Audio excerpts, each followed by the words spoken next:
Hi, everyone. Thank you all for joining.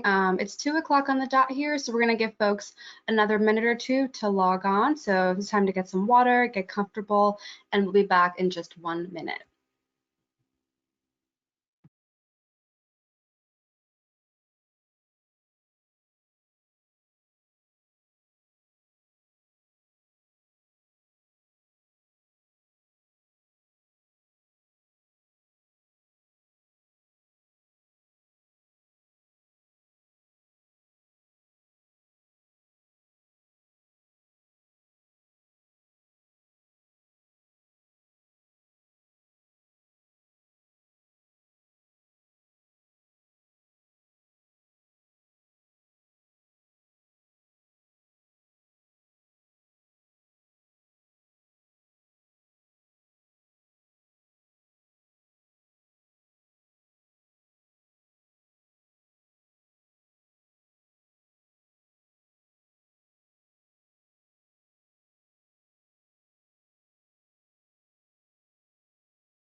All right, welcome everyone, and thank you for joining us this afternoon to kick off our annual Camp Prosperity series. Today we are covering Advocacy 101. My name is Tupa Haveka. I'm the Program Associate on the Field Engagement team at Prosperity Now. And before we get started, I'd like to go over a few housekeeping announcements. This webinar is being recorded and will be mailed to everyone who has registered within 1 week. All webinar attendees are muted to ensure sound quality. We encourage you to ask a question or share your thoughts at any time by typing into the text box of your GoToWebinar control panel. And if you experience any technical issues, please email us at gotomeeting@prosperitynow.org. So to get the most out of today, we encourage you to join us from a quiet space. Grab a coffee, a snack, and settle in. We also want you all to engage, so please send us your questions and comments as you listen along. You can also tweet with us on Twitter using the hashtag #CampProsperity. And lastly, we encourage you to reflect on ways to apply what you learned today to your own work. At Prosperity Now, our mission is to ensure everyone in our country has a clear path to financial stability, wealth, and prosperity, and we do that in close partnership with organizations just like your own. And with that, I'm going to turn it over to Vanna, who is the lead camp counselor and the senior advocacy manager at Prosperity Now, to get us started. Great. Thanks so much, Tupa. And thanks everyone for joining us this afternoon. We are really excited to get this series underway. As some of you may know, this is our 3rd year hosting our Camp Prosperity series. And we really designed this series 3 years ago to help build the advocacy skill set of our network, which is comprised of state-based organizations mostly, and then also to connect our network of advocates with one another to share success stories, to share challenges, to share questions that you have related to advocacy. So we designed this series just really to build up those skills and to invite you to join us on other platforms, on our Facebook action group, on our listservs, where you can really build a community of advocates who are working towards the same goal. And we also know that over the last several months, our country has been rocked to its core with the COVID-19 pandemic, some of the household financial challenges that have come out of that pandemic, the protests against injustices that have risen up across the country and communities across the country. And we've seen that effective government at the federal, state, and local level really plays a vital role in the physical and economic well-being of our communities. With everything that's going in the world, we thought it was more critical than ever that we did this Camp Prosperity series at this time in the summer to really help people build out advocacy skills, prepare people to really make a difference, and really raise their voices for policies that will help help us in the recovery process in terms of household financial security and some of the issues that we're really seeing across the country and across localities. Next slide. So here's where we're going. This is just a snapshot of where Camp Prosperity is going over the next several weeks. As you all saw in our email correspondence, Camp Prosperity is a 4-week virtual learning program for both new and experienced advocates. We certainly hope advocates at every level can get something out of this series. You'll receive weekly newsletters on Monday. I know that this week's newsletter came out this morning, but in addition to newsletters, you'll get weekly webinars as well as opportunities to connect with other advocates. And you can see there the 4 sessions that we've got scheduled for you coming up. So for today's speakers, joining us today is Delegate Janelle Wilkins, who represents District 12 in the Maryland House of Delegates. We are really grateful that Delegate Wilkins could lend her time today to talk a little bit about the importance of advocacy, not only from a legislator's perspective, but from the perspective of someone with extensive advocacy experience before taking office. So we're just really grateful for Delegate Wilkins' time today. You'll hear from her a little bit later in our panel discussion. Our second speaker is a good friend of Prosperity Now, a former Prosperity Now staffer on our policy team, Chad Bolt, who is currently the legislative assistant for Senator Sherrod Brown of Ohio. Chad brings a wealth of policy and advocacy experience and will provide a valuable perspective to you all as a staffer who meets with advocates. So they will be our speakers for today. Looking a little bit at the agenda, I will start off today's session talking about the basics of advocacy. We'll go over some basics that you all will need to know for some of our newer advocates. And then we'll have our fireside chats following that, which will be a panel style discussion to discuss effective advocacy strategies from the perspective of both a legislator from Delegate Wilkins as well as a staffer from Chad Bolt. After that, we will open up the floor for just a group discussion and Q&A. Like I mentioned earlier, we always welcome you sharing your challenges, your successes, any questions that you have as it relates to advocacy. And then we'll close out the webinar with some next steps. So that is going to be the flow of today's session. As always, submit your questions throughout the webinar and we will get to them. So before we dive in, I always like to get a sense of who's on the webinar, your experience level. So if you all would take this quick poll and let us know how you would describe your advocacy experience. Would you say that you have no advocacy experience, your experience, or you're interested in engaging, but you don't know where to start? You have some experience and that you've been advocating for less than a year, or would you consider yourself a seasoned advocate? And I'll give you a couple seconds to fill that out.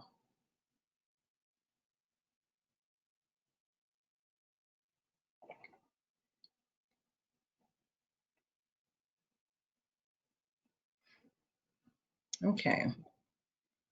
Looks like most of you have voted, and a good majority of you are in that second bucket. You are interested in advocacy, but you don't know where to start. That's 34% of you. Another 31% of you have some experience. You've been advocating for less than a year, followed by seasoned advocates at 23%, and then 12% of you all have no advocacy experience. So a good mix of you are on with us today. So with that, I'll dive right into discussing the basics of advocacy. This will just be a broad overview because I really want to get to our panel discussion later, but providing you some of the basics of advocacy. You should have received a full toolkit and the newsletter that went out today.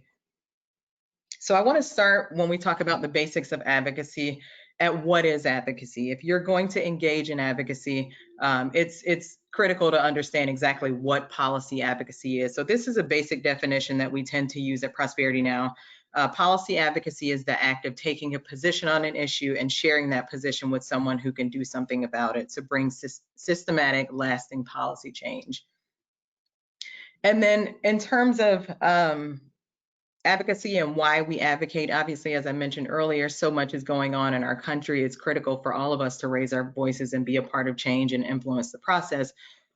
But a couple reasons that we advocate is to raise awareness about some of the issues that are affecting us in our communities, especially now with so much happening around the country. We also advocate to protect or increase funding for social programs. We care about funding like the SNAP program, funding like the VITA program. We advocate to educate others on the issues of our community or the impact of policy in our communities.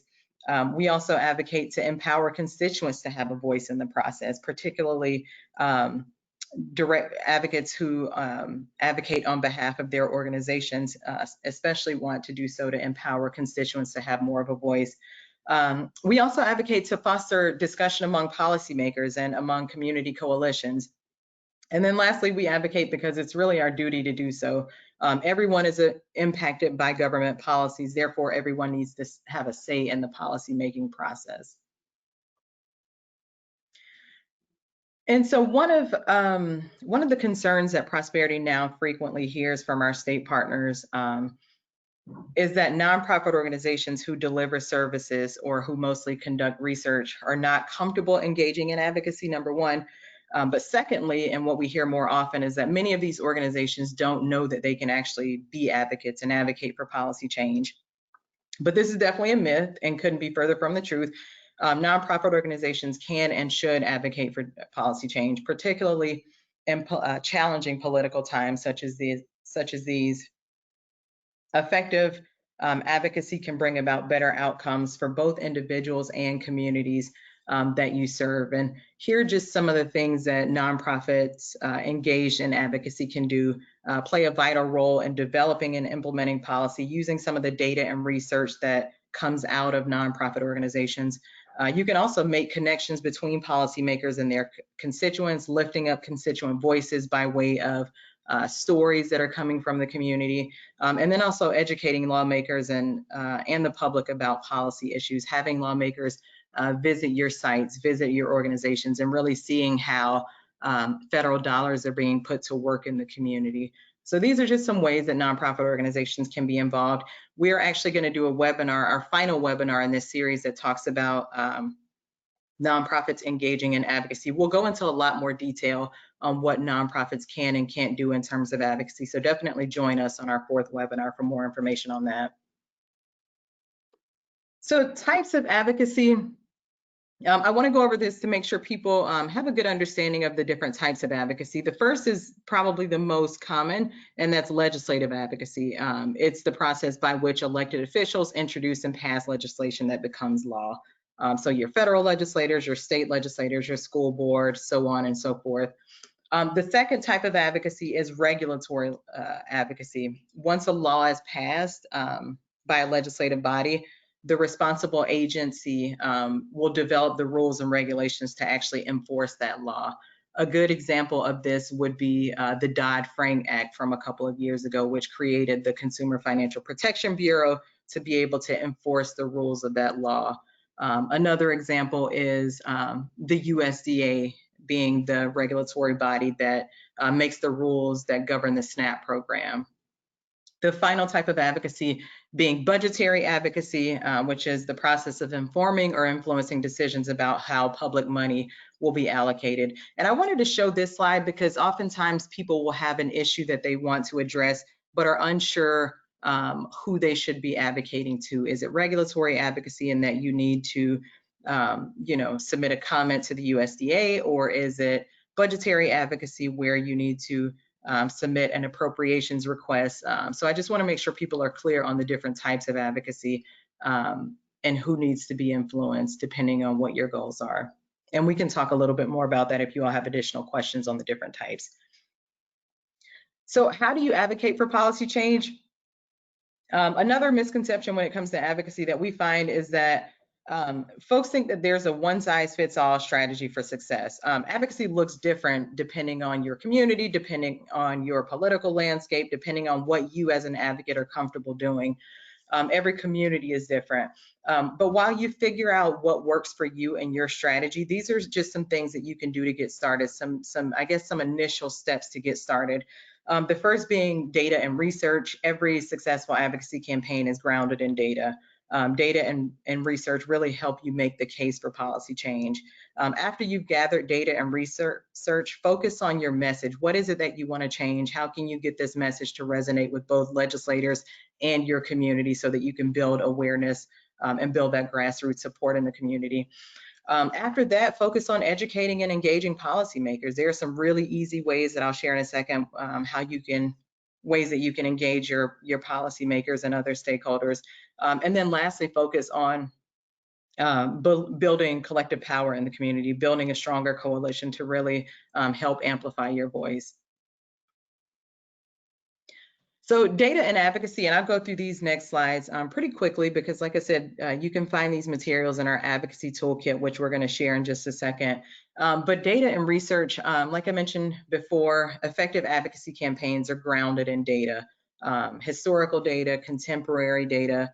Our Prosperity Now scorecard, which you can see a screenshot of on the left, is a great data source for you.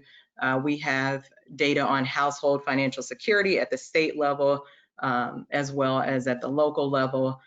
Feel free to go to our scorecard, look up your state, your city, and find data there on all kinds of outcomes. In addition to our scorecard, national nonprofits are really good sources of data for you if you don't know where to start, as well as research institutions, government agencies. Obviously, the census is a big one, but these are just some good places to find data if you don't know where to start. For nonprofit organizations, collecting data can seem daunting. It can be difficult to figure out where to start, but nonprofit organizations can actually gather data directly from clients, either through listening sessions, from anonymized client level data, or through one-on-one surveying. We've worked with organizations in the past that kind of do data gathering. But just remember, like I have highlighted here and read at the bottom, personal stories or personal anecdotes tell the story of an individual, while research and data can help paint the picture of your entire community. So for messaging and framing, just wanted to point out these things to keep in mind when you're crafting a narrative around data and disparities in the community. You want to focus on 4 things: being clear, concise, actionable, and galvanizing. After you've gathered data and you're trying to figure out how to put this, how to frame this message in a way that really resonates, focus on being clear. And what I mean by that is just adopting clear language about the drivers of the disparities in your community and weaving those drivers or weaving those issues into policy priorities. Organizations, national organizations, who do a lot of policy work can help you with some of that messaging, but just being direct and naming the policies and the practices that really create and perpetuate financial challenges that are facing your community. The second one is being concise, avoiding a lot of political jargon, avoiding acronyms that aren't universally recognized, but picking 2 to 3 data points that you think are really good and really salient and using those to make your case clear. The third being actionable. You want to make sure that the policies that you're pursuing or the advocacy campaign that you are creating contains movable policies. And what we mean by movable policies are ones that where there are established legislative champions. So people either at the federal, state, or local level, already support this issue. There's potential for bipartisan support, which we know is really hard to come by in this environment. But that also makes policies more movable, and then not overly complex or expensive, and then are also highly impactful to constituents.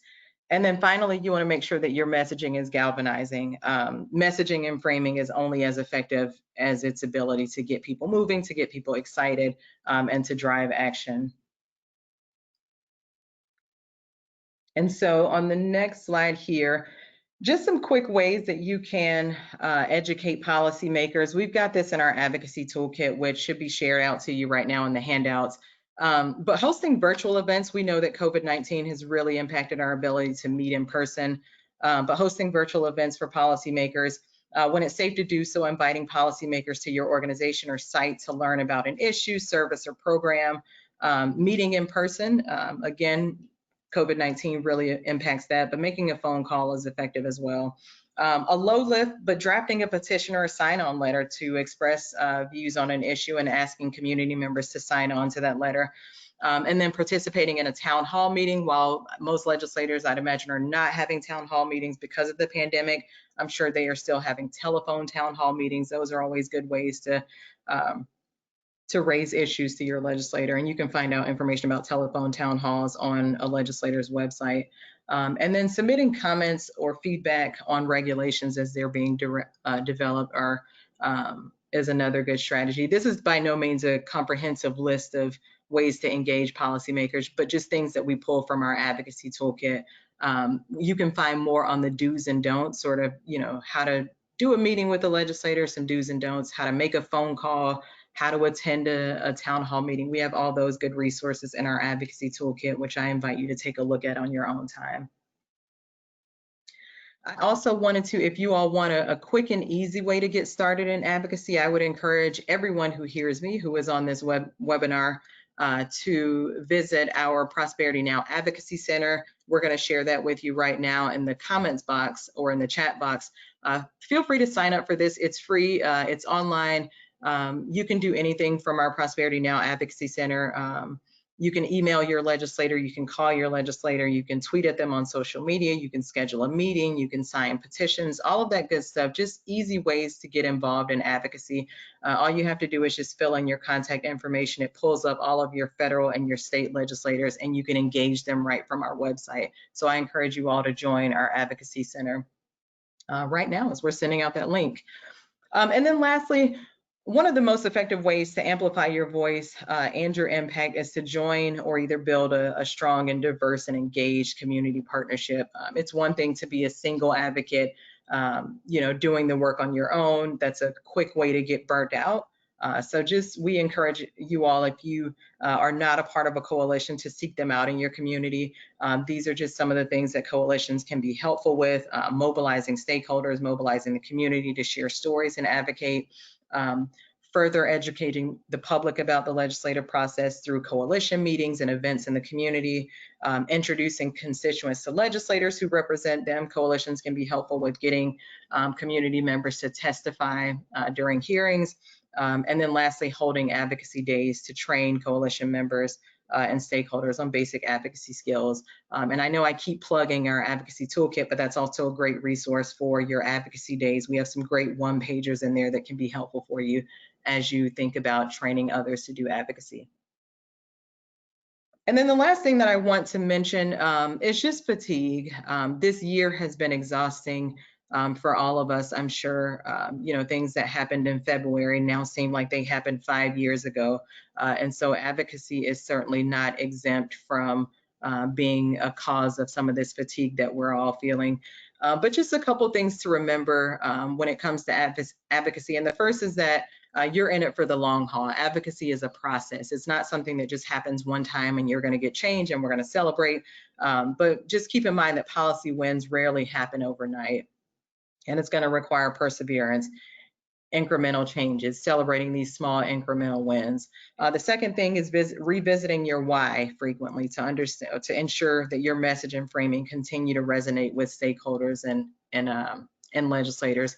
And then lastly, just celebrate victories. This is something I tell advocates often, is just to remember those small victories. A legislator, quoting your data on the House floor, or publicly using some of the messages that you've tried to get to them, getting a bill introduced, getting a bill discussed at the committee level. All of these are those small victories that we should be celebrating, that give us that additional boost to continue doing advocacy. So with that, I want to have a short discussion here and invite you all to give us some feedback, to talk to us a little bit about some of your greatest challenges when it comes to advocacy. I want to take a pause right now just to make this a little interactive and get some feedback from you. So use the comment box there to let us know some of the challenges that you've been facing in your community when it comes to advocacy. I'll give you a couple seconds to do that, and then we will get our panel discussion underway, which I'm really excited to hear from both of our panelists this afternoon.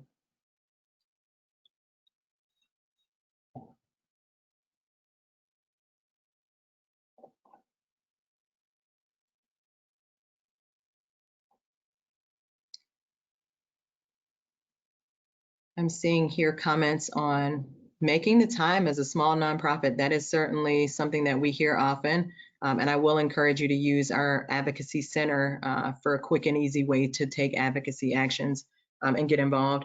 Overall involvement of community members and consumers, that's also a big one. Expectations to measure advocacy efforts. I think we'll get into that a little bit on our fourth section of the 4th session of this webinar series. So we'll get back to that.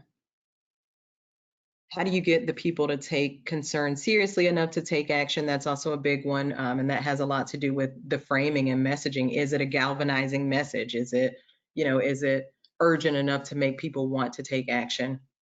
I'll come back to some of these when we start to talk about questions, but thanks so much for putting these here, engaging our members I'm seeing, getting the residents to get more involved. That's always a big one, as I mentioned earlier. So thank you all. Continue to put that feedback in our in the chat box. That really helps us when we start to do our Q&A, and then for our speakers to really know what your challenges are.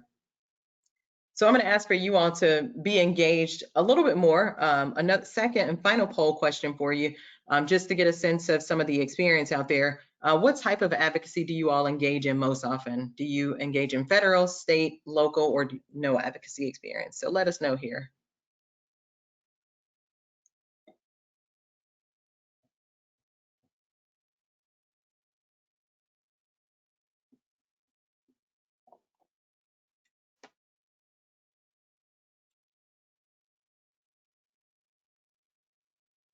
Okay.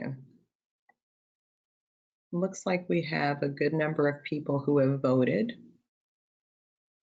And over 40% of you are doing state advocacy, another 26% are doing local, and then 21% have no advocacy experience with, I think, 12% doing federal. So most of you are state and local, which means that our next speaker or our next panelist perspective will be incredibly helpful for you all. So with that, I want to go ahead and dive into the next section of today's webinar, and that's our fireside chats, and give you all a legislator's perspective. Joining us is Delegate Janelle Wilkins, like I mentioned, who represents District 20 in the Maryland House of Delegates, excuse me. Delegate Wilkins, I will turn it over to you to introduce yourself before we dive into our panel discussion here. So if you would. Sure. Thank you so much for having me on, and greetings to everyone who has joined us. We really appreciate all that you're doing on the ground for communities and to help put an end to poverty. Again, my name is Janelle Wilkins. I represent District 20 in the House of Delegates, which is right outside of DC in the Silver Spring, Tacoma Park area in the great state of Maryland. I serve on the Ways and Means Committee, which deals with education issues, taxes, gambling in our state, and election law. So any bills that come through the House on those topics go through our Committee on Ways and Means first. I also serve as the parliamentarian of the Maryland House of Delegates, which means that I help to make sure that we are following our House rules and that order is maintained on the House floor as 141 members work together to try to do the work of the state of Maryland. I am also someone who works at a full-time job. So the Maryland legislature is part-time, and most of us have full-time jobs. So we bring in those experiences from our full-time job as well into the work that we do as legislators. And so I work full-time at an organization called the Leadership Conference on Civil and Human Rights, which is a national coalition of civil rights organizations that work together to promote and protect the civil rights of every person in the United States. So we work together on issues from voting rights, immigrant rights, criminal justice reform, economic inequality, and a number of other issues. So I both bring to this conversation my perspective as a legislator, but also someone who has been an organizer and advocate full-time for a number of years now. So I'm looking forward to the conversation. Great, and thank you again for joining us, for lending your time for this webinar. So I want to dive right into our panel and get to as many questions I can to ask you. So the first is just a very basic question.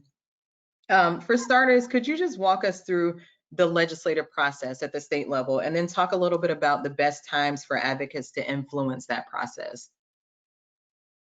Sure. So the legislative process at the state level is somewhat similar to how a bill becomes a law at the federal level in terms of passing one chamber, passing the other chambers, read back over into the originating chamber, and then hopefully signed into law by the governor. Some of what I think is really important in terms of understanding legislative process is getting to know, when it comes to the state legislature, those very key levers and key places where you can really influence legislation. So for example, in the fall is when we really start working on bills. So our session in Maryland doesn't start till January, and we go for 90 days from January through April. One of the things that's really important is that if someone wants me to introduce a bill or champion something, it's really important to come to me about that legislation in the fall, August, September, leading up to the legislative session, rather than coming to me in January, right? By then, I already have a number of bills on my plate. I'm generally going to say, I don't have the capacity to take anything else on. So you want to influence the process, and a bill really starts moving through the process actually in the fall, because that's when we really start committing to the types of bills we want to introduce. So I think that that's something important to know. In the state of Maryland, it might be different in your state, but this is also another point that is important when we're thinking about legislative process, is understanding things like subcommittees. So although I serve on the Ways and Means Committee, and I mentioned the 4 main topics that we cover, we also have subcommittees. So within our committee, we have education, we have election law, we have revenues, and we have gambling. So it's important to understand who is on what subcommittee, because if you have an education bill and the bill is in Ways and Means, it's important to know that yes, that bill is in the Ways and Means Committee, but you want to be in touch with the chair and the members of the education subcommittee, for example. So I say all that to say that the legislative process is very similar to what you're familiar with in terms of, it passes both chambers and then it's signed into law. But then there are the very specific sort of important levers that I think, those details that are really critical to helping to influence your bill passing, both getting started early with your legislative champions and also really knowing and understanding the committee process as well. Great, that's good stuff, and that's good for setting the stage for the remainder of our conversation. Second question I have for you is that we know that most states have adjourned for 2020, and which has left a lot of governors around the country to make very important decisions related to the pandemic that we're seeing. How can advocates have influence when the legislature is out of session? Yes, so I would say most legislatures are only in session for maybe the first half or first quarter or so of the year. So a lot of the time your legislature is adjourned, and right now in this time of crisis, most states have a state of emergency that has been issued by the governor. And so in a state of emergency, the governor has even more heightened powers in where, at least in our state and in many states, the governor is able to sort of make changes to laws unilaterally. And so I think it's important, of course, to understand the politics of your state. In Maryland, we are democratically controlled by the House and Senate, and we have a Republican governor. And I share that because it's important context in terms of some of the sort of friction sometimes that can happen in terms of the will of the legislature and sometimes the will of the governor. And so I think for me as a legislator, it's been very challenging, during a time of crisis, with us being out of session and having a governor that does have so much power at this time. And so I think some of the important things to understand is sort of what motivates your governor. For mine, it's a well-known fact that he's very media focused, and I think probably most governors are. So a good strategy that our advocates have used is working through the media, both social media, because his staff is online. So making sure that when there are different actions and different activities, that they have people who are tweeting at the governor and tweeting at his staff, et cetera. And also getting in the news cycle. So for us, it's the Baltimore Sun, it's the Washington Post. There have been editorials that both the Sun and the Washington Post have done, which we know is very influential. We know that our governor really follows the media and really tries to make sure that he has a good message out there and a good brand for in terms of his goals and his politics. So for your governor, it might be something else that moves them, but I would be willing to bet that for most governors, media is really important. So I think that at this time, really making sure that whether it's online or in your traditional media, that you are present there and calling on the governor and lifting up stories so that the governor and the public are really able to see that whatever your issue is, that they're putting a name and a face to the name and a face to the issue. So I think that those are some really critical things in terms of the storytelling and having a sense of what influences your governor. And usually, I think in this time period that we're in, a lot of governors are paying attention to media, and they're also online using social media as well. Great, that's great perspective. Thank you for sharing those tips. Want to shift a little bit because we know, well, majority of Prosperity Now's network is organizations, nonprofit organizations, direct service providers.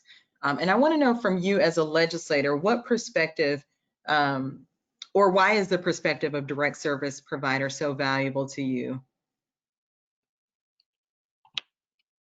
The perspective of service providers is so essential because you all are on the ground. You are seeing things happen. You're identifying problems. And I know that there are a lot of people on the line who said that they have very little experience in being advocates, but you all are advocates. You're advocates already in different ways for the communities that you serve. And you have a very valuable and unique perspective because you're able to tell us and share with us things that we would never see or know, and also able to invite us to be able to experience and see these things so that we can problem solve.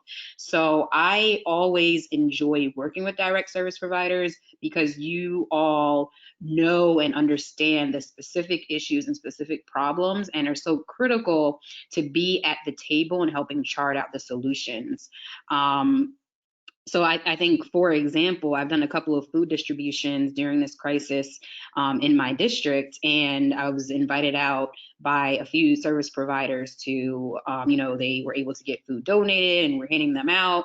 And through that experience, I was really able to see some of why we're seeing some of the racial and health disparities when it comes to COVID-19. I'm looking at in person, the folks who are the frontline workers. I'm seeing people who literally don't have access to masks or to testing, and I'm able to sort of communicate and, have conversations with. And in that short time of experience with folks on the ground, able to sort of, chart out some really important solutions in terms of what the community really needs in that time that I was on the ground with a few service providers. So there's just so much that you all see and do on a daily basis. And so being in communication with state and local elected officials who may not be on the ground as much, I think is so critical. So very much appreciate the work that everyone on this line is doing and the unique experiences and perspectives that you help bring for us to problem solve. Absolutely. And just for direct service providers who are newer and don't really know where to start to begin to build these relationships, I know I shared earlier our Advocacy Center. Definitely go sign up for our Advocacy Center and send an initial email to your legislators, just introducing yourself, introducing your organization, the type of work that you do, some of the, the data, the research, the assistance that you can provide, or the perspective that you can provide to your legislators is super helpful. But just taking that initial step to introduce yourselves and to build rapport is critical. Absolutely. And I know we've talked a little bit about just sort of the value of stories, that direct service providers can provide to legislators. A second piece of that is data, and we talk about it all the time. Data coupled with stories is what's needed for effective advocacy. As a legislator, what type of data is especially helpful to you? I think targeted data that really help to prove your point. We do get, a lot of information thrown at us all of the time. So oftentimes we're really only able to skim. So I would say the type of data that's most helpful to me are ones that are really succinct and really get your point across, and the ones that are coupled with the personal stories. So for example, with the legislation that I introduced with the cash campaign, which is a wonderful organization in Maryland that really works with a lot of low-income individuals, we're able to get people to come testify at the legislative hearing and share specifically how the earned income tax credit, which we're looking to expand, how the earned income tax credit would help this particular single individual, and how this is something that has impacted her life. And it was very compelling. And it was through the work of the cash campaign, we're able to actually put, a face and a story and a real life person in front of legislators, and for it to be a very compelling issue. But then we also had the data to back it up around how many people this would impact, and sort of able to say that if we added this much amount of funds, the impact that would have on a low income person. So it wasn't only this person's story, but it was also, here's the very specific, succinct data that backs this up and shows that this is not a one-off issue, but an issue that would really impact Marylanders.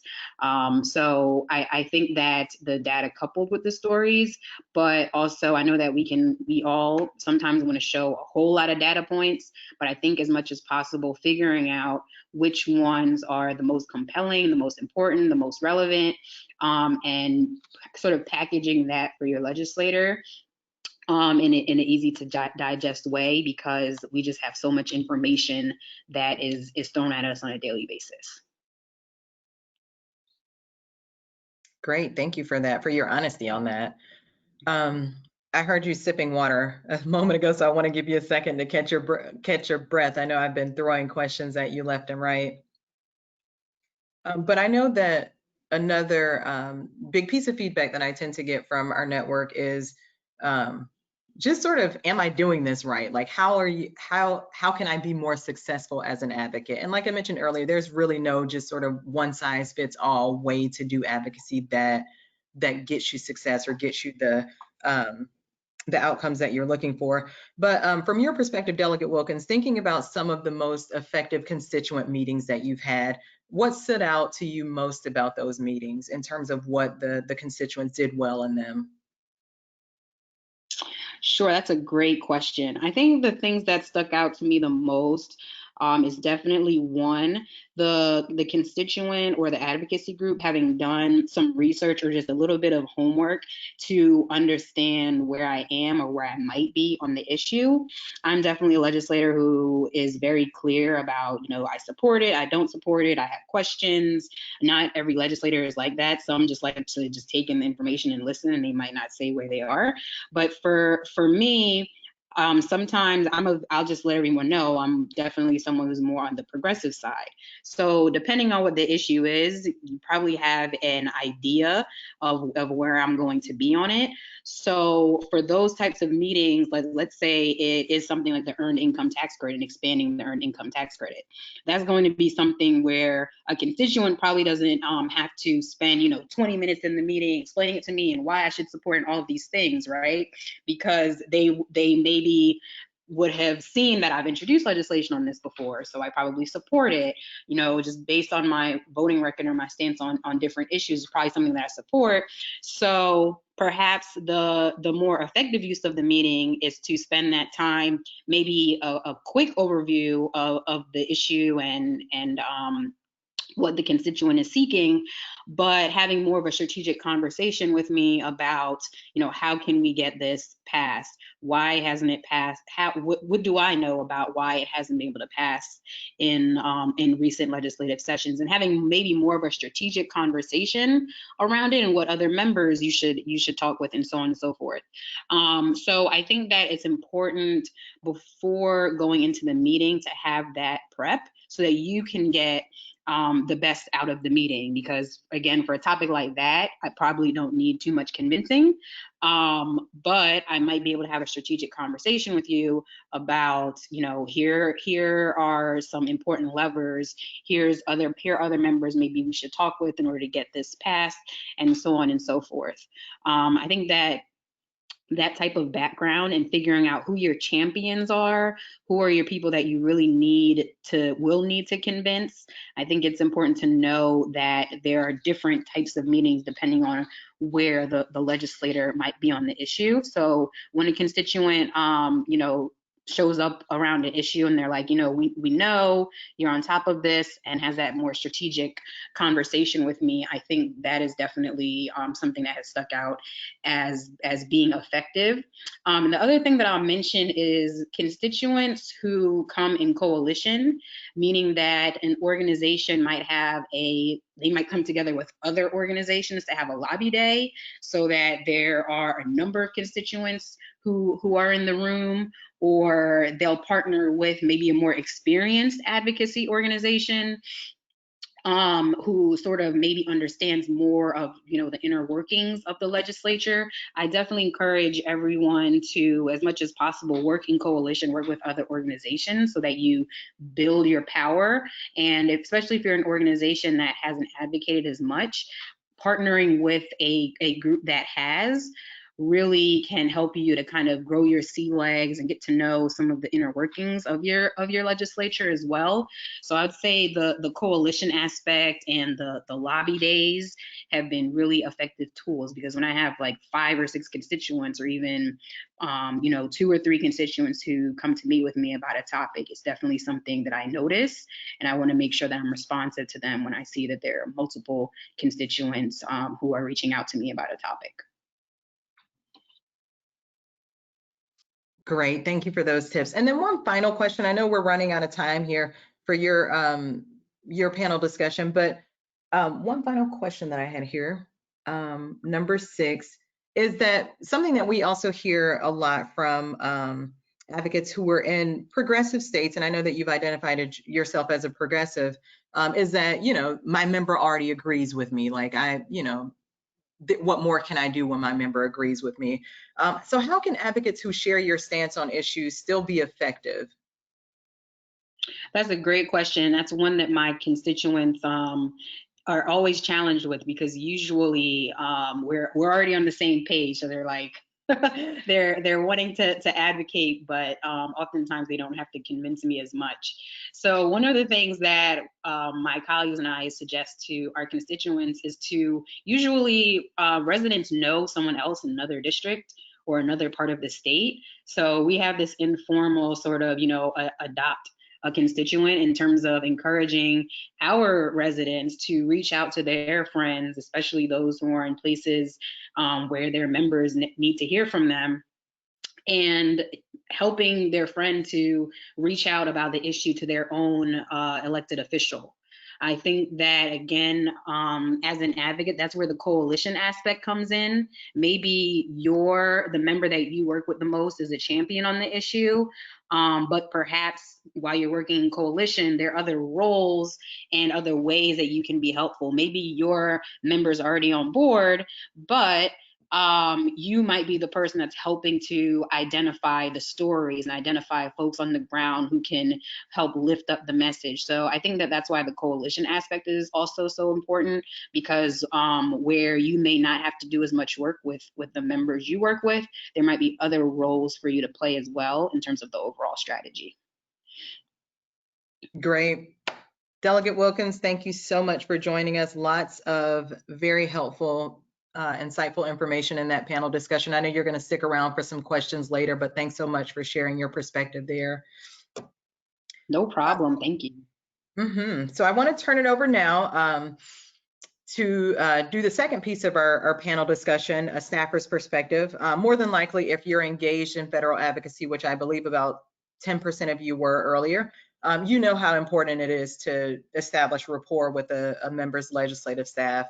So to provide more insight to you into how to be effective from the perspective of a staffer, we have invited Chad Bolt to today's webinar discussion. As I mentioned earlier, Chad was formerly a part of Prosperity Now's policy team before moving on to Indivisible, and is now serving as a member of Senator Sherrod Brown's legislative team. Chad, before I get started in our panel discussion, I want you to introduce yourself a little bit more. So Chad? Hey, everybody. Can you hear me okay, Vanna? Yes, we can hear you. Great. Well, always a pleasure to be with you. Really excited to join you and talk about advocacy today.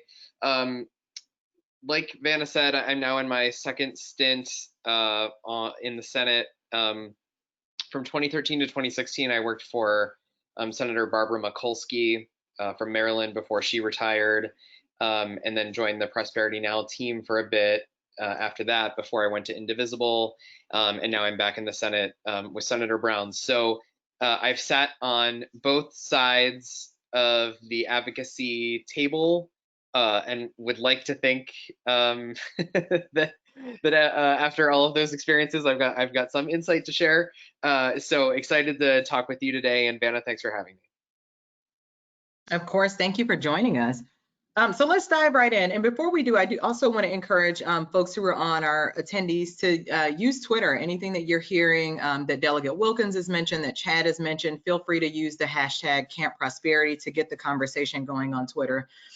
So Chad, similar to how I started off the conversation with Delegate Wilkins, I know that the federal legislative process has a lot of similarities to the state legislative process. Talk a little bit about the best times and ways that advocates can influence that process. Sure. So I like that Delegate Wilkins actually referenced how a bill becomes a law, Schoolhouse Rock. You know, in the broadest strokes, I suppose that is how it works. And so, you know, what you'll remember from, you know, your government classes in high school, you know, like legislation passes the House and then it passes the Senate and then it goes to the president's desk. In the broadest strokes, like, yes, that is true. That process continues to be how we do it. Although things have gotten fairly warped since the days of Schoolhouse Rock. So basically, the way Congress legislates now is kind of through fits and spurts that are fairly deadline driven. And I don't say that to suggest that Congress has a habit of meeting deadlines. It does not. But there are, you know, certain times of the year where you will see a whole flurry of activity where other parts of the year will be relatively more quiet. And we don't really pass sort of standalone bills anymore, you know, just simple bills that receive an up or down vote in both chambers. We tend to do things in much larger packages. And these have come to be known in Hill parlance as, quote, vehicles. So a lot of times you'll hear folks say, or when you're talking to staff on the Hill, they might tell you, yeah, it's a great bill, bipartisan support, but we've really got to find a vehicle for it. And what they mean is that it's just not going to move standalone on its own, and we've got to get it slipped into something bigger. And the bigger, the quote, bigger packages that move are sort of few and far between. You know, the Congress does have a responsibility to fund the government on an annual basis, and sometimes we manage to pull it off, and sometimes we don't. It's typically done through 12 appropriations bills that are rolled into sort of one big package that typically comes at the end of the year in December. that folks call an omnibus. So that's like one time of the year where there's a lot of activity, and that's sort of an enormous vehicle that is available for getting priorities slipped into. You know, you can take a small bill and sort of like attach it to the omnibus at the end of the year. And then there are a couple of other times throughout the year that may or may not be applicable here. You know, there's the National Defense Authorization Act, which we typically do every year, and then a couple other small things. You know, this year obviously is an exception. We've passed a number of COVID-19 relief packages that have carried enormous price tags and had a lot of you know, different policies in them, and I think we are likely to pass another one in the next few weeks. So that's sort of another quote vehicle for getting legislative priorities done.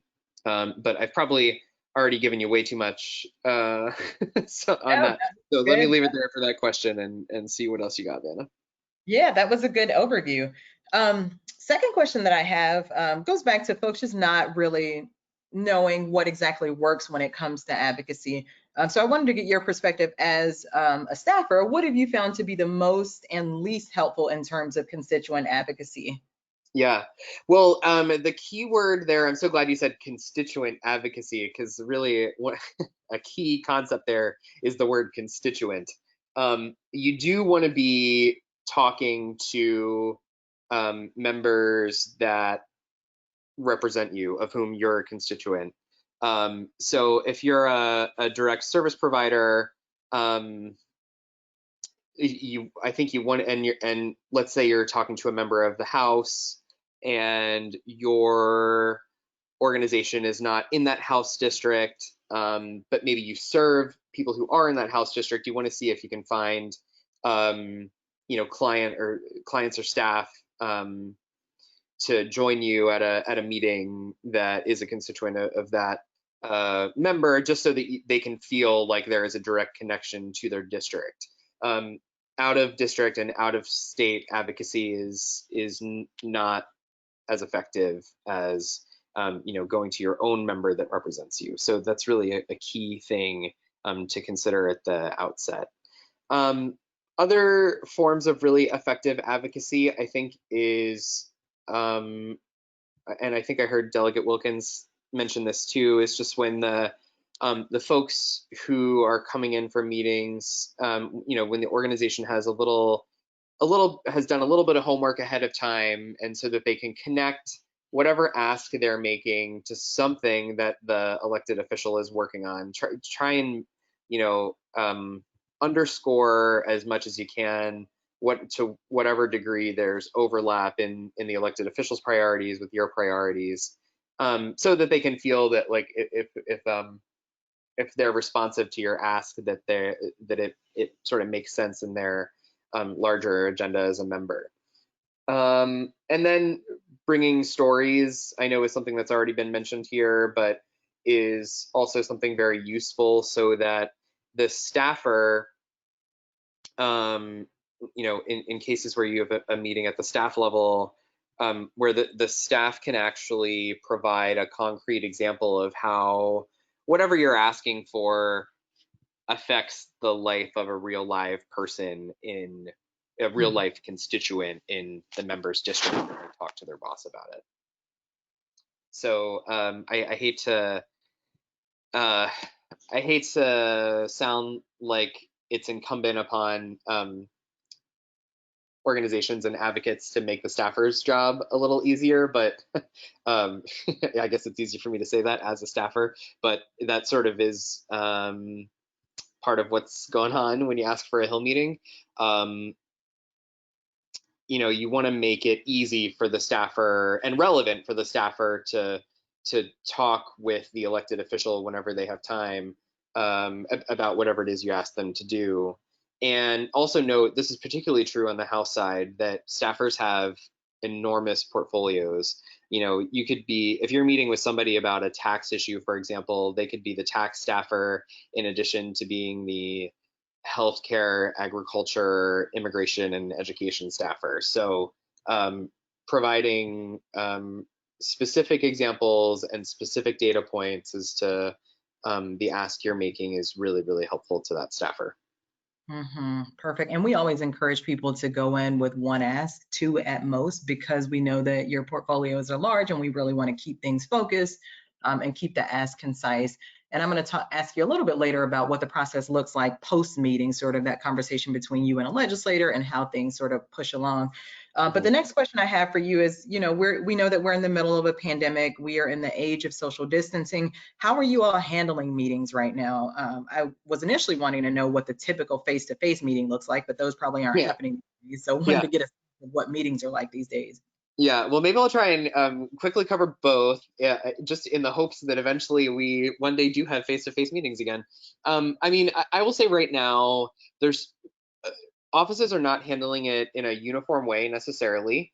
Offices can make their own choices as to how they're handling remote work versus in-office work or reopening or meetings or anything like that. I mean, I would say for the most part, staffers are still not reporting to the office. They're still working remotely, and so phone calls, I would say, are the vast majority of meetings now are phone calls. Just from like a personal perspective and talking with the other friends who are staffers, our preference is really not to do video. But that's totally up to you and the folks who are asking for the meeting. And some staffers don't mind, others have strong opinions about it. I'm sort of neutral on the question. But yeah, it's going to be a long time, I think, until you should expect an in-person meeting again. And when you do have in-person meetings, I think a key thing here is, like, when you're doing federal advocacy, you do not have to fly to DC, although obviously plenty of people do. And I know Prosperity Now hosts a conference every year where folks come to DC, and Hill visits are a part of that, and that's very important. But you can, in the meantime, when you are not planning to attend the Prosperity Now biannual conference, you also can show up to your elected officials' district offices that are in your district or your state, and there are staff there. I mean, in the age of like remote phone calls and meetings, obviously it's very easy. You don't have to go anywhere. But even when we return to a sort of a more quote unquote normal time, you can always talk to district and state office staff. Don't feel like the only way you can do federal advocacy is to get yourself to DC, because you can always you can do it right on your home turf. 100% agree with that. And Chad, you were getting ahead of me. I was going to ask you about the importance of district staff later on. Oh, gotcha. But I definitely agree with that. I started my career off as a district staffer for a former member of Congress, and that was in addition to the casework that we would do in helping people resolve issues with mortgages and VA issues. We would also play a vital role in connecting people to our policy staff. We were the first line of defense in the district. People would bring stories to us, would bring data to us, and we would fax it up to our policy staff and just really facilitate that communication. So I can't emphasize enough how important it is to visit your district offices and build relationships with those folks. So to my question earlier, when I said, helping people understand what the process looks like post-meeting, I know that a lot of times advocates will feel like, okay, I've met, I've given this staffer, this legislator, all of this information. What do I do now? I'm going back and telling my community what happened, but what happens from the legislator's perspective? So just your sense of, or your thoughts on the best way for advocates to follow up after those meetings.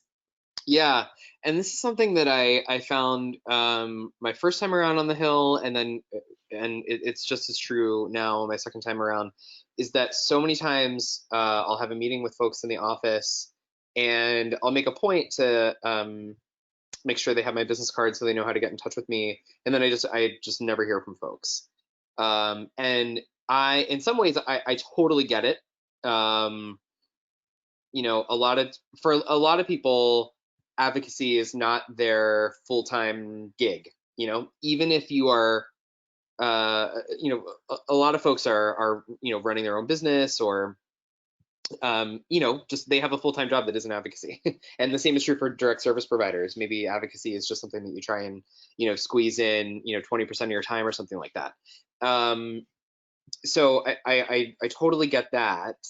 But a lot of times I'll have meetings in the office and I just won't hear from folks again, which means that you know, I may have lost their business card that they gave to me, and it's just sort of like, it's kind of like them. I don't know if I want to go so far as to say it's like the meeting didn't happen, but it's just very easy for it to sort of like fade away back into the background. So it's really, really, really critically important for you to close that loop by getting the staffer's business card and sending them an email that says, here's what we talked about. And specifically, here is what you, staffer, said you would do. So if the staffer says like, oh, I'll talk to my boss about that, you should send an email that says, did you talk to your boss about that? And see what they say. Because it's just this follow-up is like the really, really important. This is where the actual work of advocacy sort of gets done. You're asking somebody to co-sponsor a bill, for example. You can go to congress.gov, you know, a week after your meeting and see if that elected official joined on as a co-sponsor of a bill. If they did, you should email the staffer and say thank you. Just a quick like, hey, saw your boss got on the bill. Thank you for that. Or you can email, if they didn't get on the bill, you should email and say like, you know, were you able to talk to your boss about it yet? Is there some way I can support you? Is there more data I can provide? Something like that. How can I help? Basically, how can I help get your boss on the bill if that's your ask? And that goes back to like the ask that you make of folks when you go to the office. One of the key things that your ask should be is verifiable. And that's so an example of a non-verifiable ask would be like, will you, just to put it in terms of my own boss's work here, a non-verifiable ask is, will you support expansion of the earned income tax credit? Very easy for a staffer to say, yes, of course my boss supports that. And just like check the box and say like, boom, done. You know, I don't have to do anything else. But an example of a verifiable version of that ask is, will you co-sponsor S1138, the Work and Families Tax Relief Act? That's verifiable because you can log on to congress.gov and see if they're a co-sponsor. So that's, I think, follow-up post-meeting is really, really key, and getting the business cards and sending them an email is how you execute it. And the other important thing going on there is that you're building a relationship with the staffer, so that you're not just getting in touch with them, you know, once a year, maybe at your fly-in, or the meeting that you asked for, but that you actually are a resource to them, and that you're the stories of your clients that you're sharing, or the work of your organization that you're sharing, is part of their ongoing consciousness throughout the year, and not just you know, one-off meetings here and there. Great, and thank you for mentioning the verifiable versus non-verifiable ask. I think that's really critical in getting the results that our advocates want to see. One more question for you, Chad, and before I ask this final question, for our advocates on the line, we're about to open up for a discussion and Q&A, so please start to submit your questions, your comments, and all of that in the questions box, and we'll get Chad and Delegate Wilkins to answer some of those. So Chad, finally, similar to what I asked Delegate Wilkins earlier, is how do you work with direct service providers to push policy as a staffer? Yeah, it goes back partly to what I mentioned earlier, just about being a resource, and you know, providing data and you know, stories from your work out in the real world.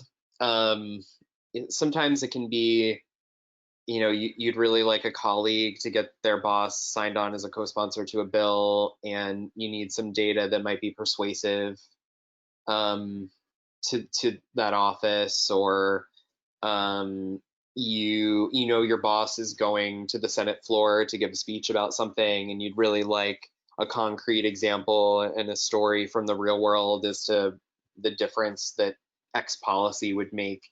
Those are the ways that direct service providers can be resources to staffers in really, really helpful ways. Great, thank you for that.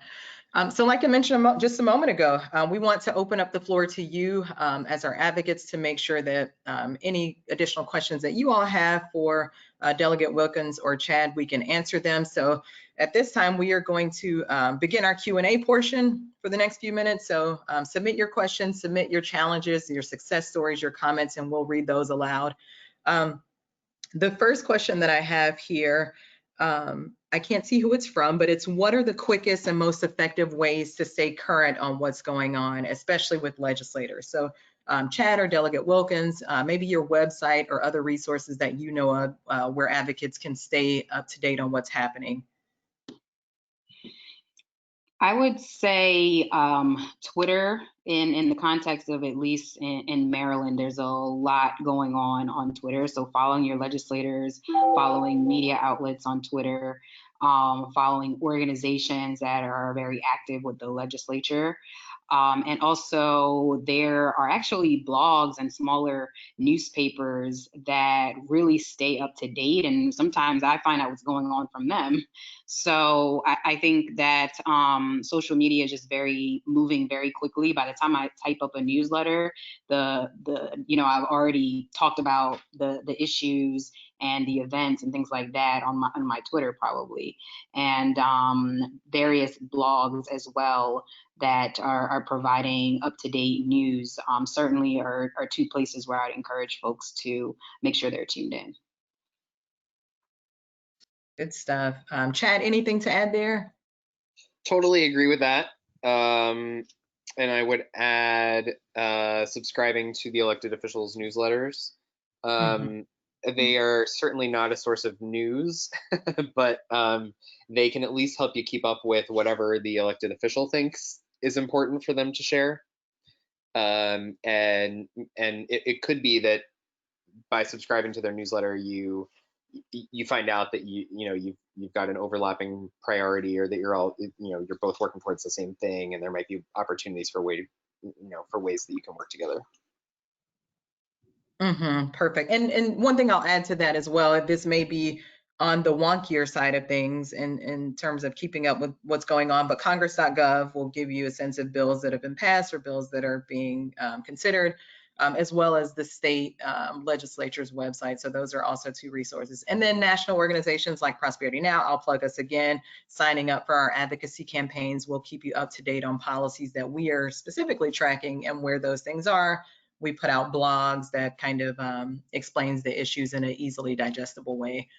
Another question here that I think is a good one. Are there any strategies that open the door when the legislator has already publicly opposed your objectives or your issues?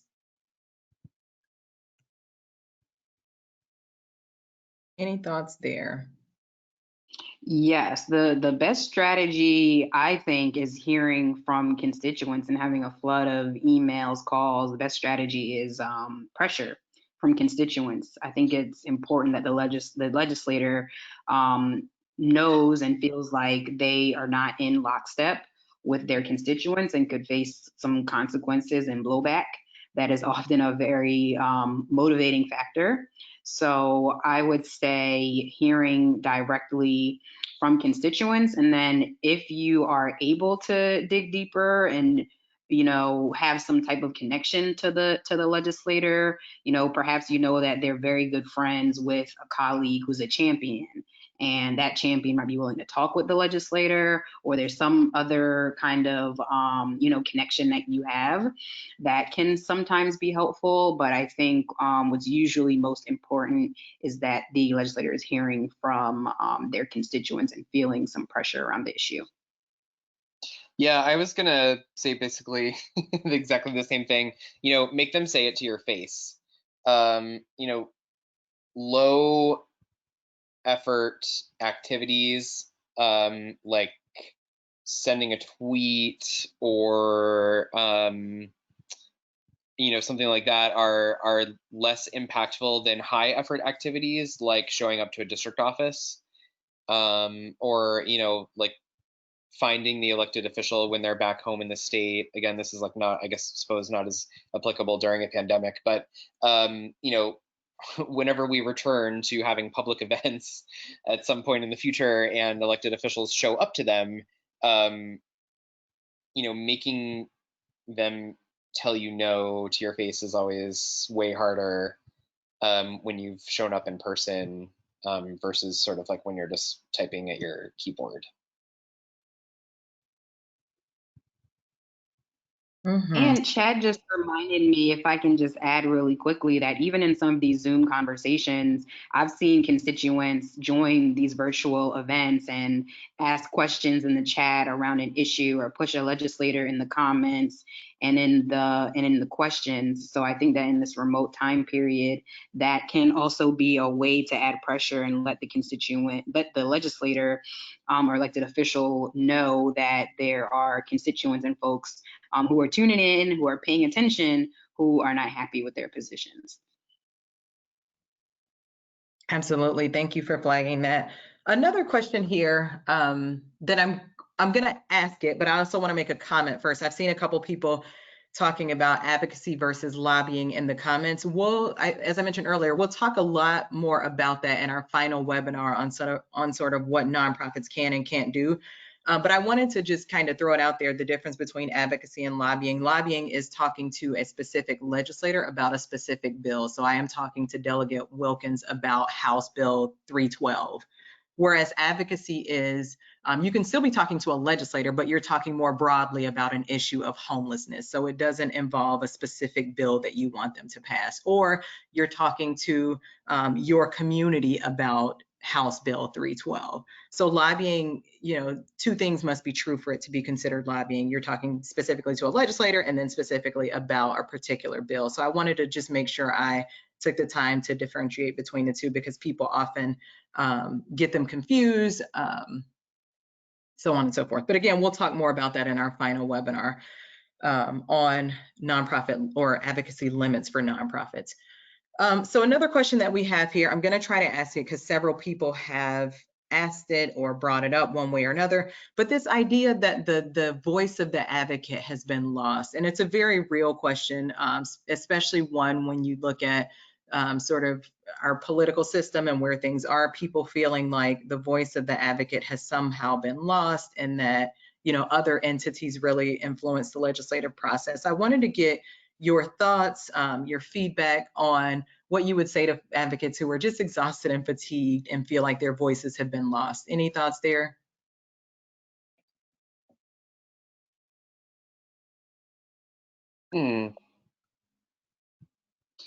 I would definitely emphasize the point around there being strength in coalition. I think that sometimes when you're one organization, it's easier to feel like your voice is lost.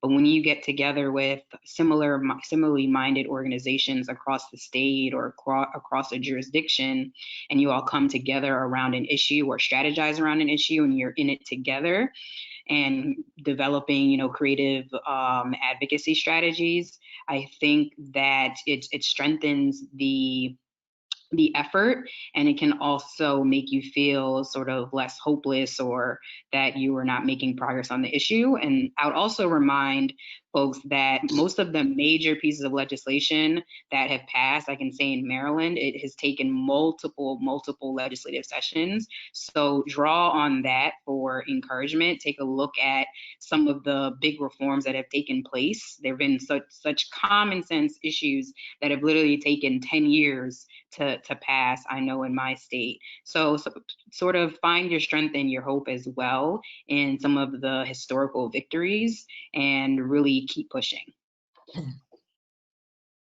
Absolutely, that's great. And you think about some of the bigger bills that we've seen over the years, the Affordable Care Act comes to mind, and the years that it took for that bill really to pass. And the core of that was all of these advocacy coalitions coming together and continuing to storm Capitol Hill and talk to their legislators about healthcare.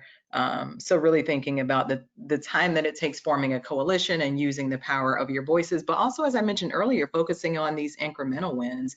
Oftentimes people think of advocacy success in terms of the end goal and getting a bill passed, but just thinking about things over time, slowly getting a legislator to adopt your messaging, getting a bill introduced the next year after that, getting the bill discussed in committee, and just thinking of it in terms of small incremental wins that will eventually lead to that big win.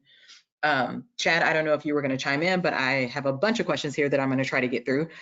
Sure. Let me just add one example that is not quite as enormous as the Affordable Care Act, but it reminds me of the Vita Permanence Act, and it's something that we worked on for some time. It predated me at Prosperity Now, and it post-dated me at Prosperity Now, but eventually it did get done, and it was the year after year effort of the Taxpayer Opportunity Network and others to finally get that signed into law. And now it means that the matching grant program for Vita for Vita sites is permanently authorized, and that's huge. So and just another example of a small win, but a really, really meaningful one for folks who really need the tax help. Yeah, thank you for that. I don't know why my mind went to the ACA initially, but Vita is an excellent example. And beyond permanence, just the funding that we've seen since I've been at Prosperity Now, certainly that it's increased funding every single year. So advocacy really works. And I would hope that, folks aren't getting too discouraged with the process and really just finding a second win to be able to continue in this work. Another question here, it's kind of broad, but I'm going to ask it anyway. How do you get a bill started and submitted? I'm guessing folks are asking like how to influence the process early on, how to get a bill actually out there. In the legislature, and I would say probably for most legislatures, again, that process starts pretty early with you identifying a champion. You need a legislator to put the bill in for drafting and to introduce the bill. So I would start by looking at just the interest, the past bills that your legislators have introduced, and figure out who might be a good champion, and just meet with them and talk with them about it. And either they'll say, yes, I love that idea, or sometimes people come to me and I'm not quite sure about the bill, and we'll kind of reframe it a little bit and work together around what the actual solution is in terms of the legislative policy that we're addressing. And so, or sometimes I'll say, I think that's great, but actually my colleague such and such has really been leading on that effort, and I think you should talk to them and have that colleague have the first right of refusal around this issue. So I think it really starts with doing a little bit of research to identify who might be a good champion, have your idea pretty well researched before you reach out to the legislator, and just have that conversation. And it might take, you might have to go to 1, 2, 3, 4, or 5 different legislators before you find a champion. But that has generally been the process. And at least in Maryland, we have an entire department within our Maryland General Assembly that actually drafts the bills. So the legislator just puts in the idea into that staffing office, and it's drafted by our Department of Legislative Services. Great, really helpful stuff. Chad, anything to add there? I want to get to about 2 more questions before we wrap up and give next steps. Yep, let's just keep rolling. Keep rolling. Perfect. Question for you, Delegate Wilkins here. Are there any advocacy groups or organizations in Maryland that focus on voter literacy, mainly on the state and local level? Someone asked, so I'm just going to throw it out there. If anything comes to mind, voter literacy organizations in Maryland. The League of Women Voters definitely comes to mind. And then there are also the party organizations. So, we have our Democratic Party organizations and Republican Party organizations that work to educate and inform voters. Those organizations come to mind the most. A lot of the other groups work more so on advocacy and, working to change or influence our election laws and shape our voting process. But in terms of just educating voters and literacy, I would start with the League of Women Voters for sure. Great. And Chad, I don't hear you speaking, so I'm going to move along. And I cheated. I'm going to try to get to 2 more questions. Someone is asking any advice on managing social anxiety or fatigue when meeting with others. I know that we've already talked about the fatigue portion, but social anxiety, I would just suggest either joining other groups of advocates and just being in the meeting and not speaking up, or using your voice in other ways that doesn't require you to actually talk to anyone, like social media or something like that. So that would be my advice on managing social anxiety: email, social media, or joining another coalition group. I'll let Chad go first if he wants to. Yeah, I would just despite being on a webinar about the most effective ways to be an advocate, I would answer this question by saying, like, try to remember that there is no perfect way to do it, and if you don't do it perfectly, like, that's also fine. I would just try not to get hung up on feeling like, oh gosh, I don't know the lingo, or I don't know the landscape, or I'm not an expert. I think you don't necessarily have to be an expert. You don't need to know the lingo. You just need to know the most effective ways, the most effective strategies to be an advocate, but you don't need to get hung up on knowing the politics of the players necessarily. There's no perfect way to go about this, so I wouldn't get too hung up on that. And just know that the staff, in the case of staff level meetings, chances are you actually know more about whatever you're asking for than the staffer does, and you can be a resource to them. So don't worry, about that, feeling like you're not an expert in something, even if you're sitting in a Capitol Hill conference room. Chances are you know more than enough to be effective. Absolutely. And I want to get to one other question before I just ask you all's final thoughts. This has been a great conversation so far. But to what you were just saying, Chad, about not feeling like you have to have all the answers. I know that I mentioned earlier some places that folks can go to for data. Also rely on nonprofit organizations like Prosperity Now that works on a lot of issues that I know you all work on. Rely on us for a lot of data, research, messaging points, and all of that good stuff. Don't feel like you have to reinvent the wheel and start from scratch in gathering research and data. So I wanted to throw that out there. Final question here, and maybe this is a little bit more for me than you all, but at the beginning you talked about the different kinds of advocacy: legislative, regulatory, and budgetary. How do I know which kind of advocacy is right to move on my issues? It depends on what you're seeking. Budgetary, obviously in the name. If you are seeking additional funding for a specific program, that's the type of advocacy that you're going to want to do. I think starting on the state level with state agencies, but certainly on the federal level at the Appropriations Committee, influencing the budget in that way. Or if you're talking about a program, which I know a lot of you are direct service providers, so I think this is going to be the best example, but a program in particular, let's say SNAP. If you were advocating for additional funding for SNAP, that would need to go through the appropriations process through budgetary advocacy. But let's say you were advocating against a proposed rule change in SNAP that we've seen from the administration over the last couple of years. They're proposing to change work requirements for SNAP. That would be regulatory advocacy, where you would submit comments and really engage the USDA to oppose those changes or to agree with whatever changes there are. The final bucket is just bills, proposing bills. Every agency that has been created has come out of a bill. And then, just like I said, everything else is just legislative advocacy. Hopefully I'm not rambling too much, but Chad, if you or Delegate Wilkins have anything to add there, but it just goes back to knowing exactly what you're trying to change. Yeah, I would just add, I think it is a time that you could lean on Prosperity Now a little bit, not to be too Yeah, sir. promotional. But I think like there are those folks who can help you navigate the process a little bit, and it's sort of like you also don't have to know the perfect pathway. You know, you don't necessarily need to like have a legislative pathway Yeah.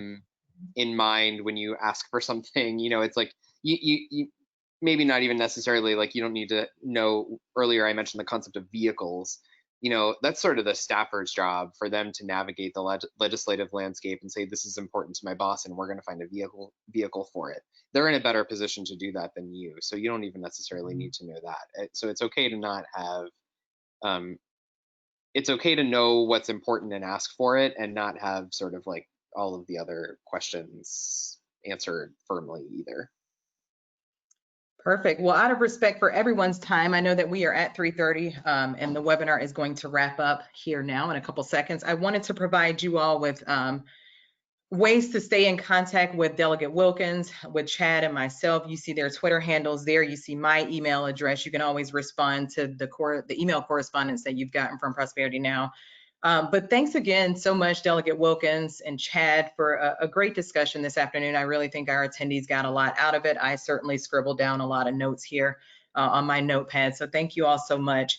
In terms of next steps, we're going to send out a survey to see what you all thought about this webinar. Please fill that out and join us next week for our next webinar in the series on values-based messaging, how to tailor your message to your legislator, regardless of where they stand on the political spectrum.